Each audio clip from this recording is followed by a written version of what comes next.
But then he thought about his precarious position. He was a foreigner in a Jordanian city. He tried to compose himself. "You have to give me time," he pleaded. "I have a wife, 4 children. You have to give me at least a month or 2 to find another place. I cannot find a home now, not today, not in one day." The man stared at him for a moment. "I will give you 1 week." "I cannot find a home in 1 week," Mohammad said. "I want to live here." The man turned and walked away. He would never return the month's rent Mohammad had paid.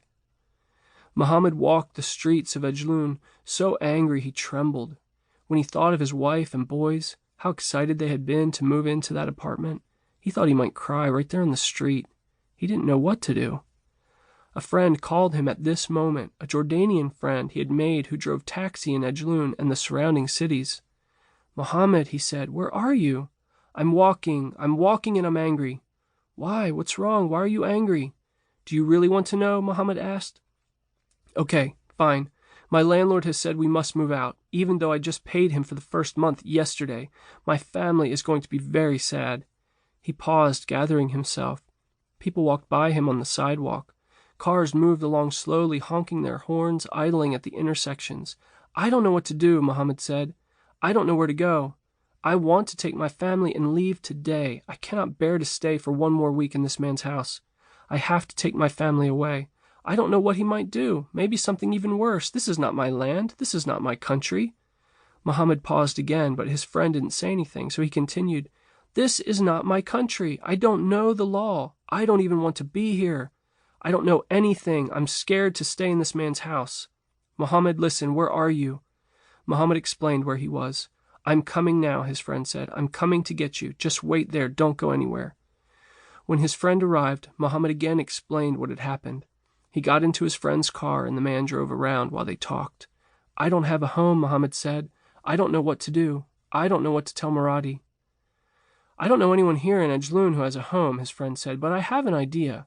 My sister has a home outside the city, in the country. It is small, tiny really. It has just 1 bedroom, 1 main room, and 1 bathroom. "Can I see it?" Mohammad asked. They drove outside the city, and Mohammad told his friend all they had been through. So many things had happened already. Mohammad didn't know what to think. The man drove him out away from the busy streets to where the houses were spaced far apart. They pulled up to a small bunch of houses grouped together, and his friend showed Mohammad the small house. "That's okay with me," Mohammad said after taking a look around. "We can do something out here. We can live here." Mohammad went back and told his family what was going on. As Muradi listened, her face grew closed. Mohammad knew she wanted to go find that landlord and tell him what she really thought, but she didn't say this, and besides, they both knew there was no point. She took a deep breath, nodded, and walked away. By the end of the day, they had gathered their meager belongings and moved into his friend's sister's home. Mohammad's mother even came from Syria to visit them, staying with them for 4 months.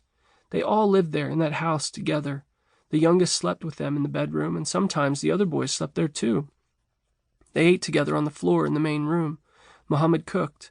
Muradi cleaned and stood at the door, looking with empty eyes at a country that still didn't feel like home.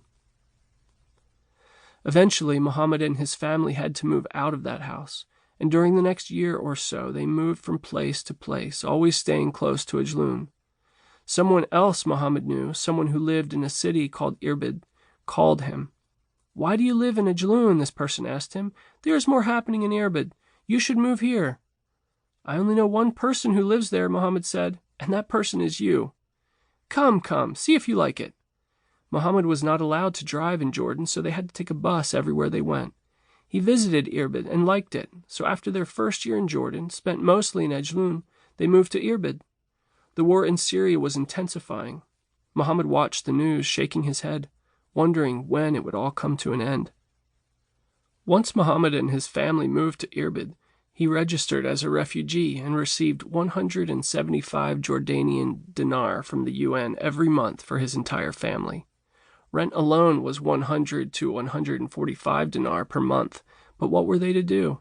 During their final year there, the UN also gave a sort of monthly food allotment to each family, 20 dinar per person.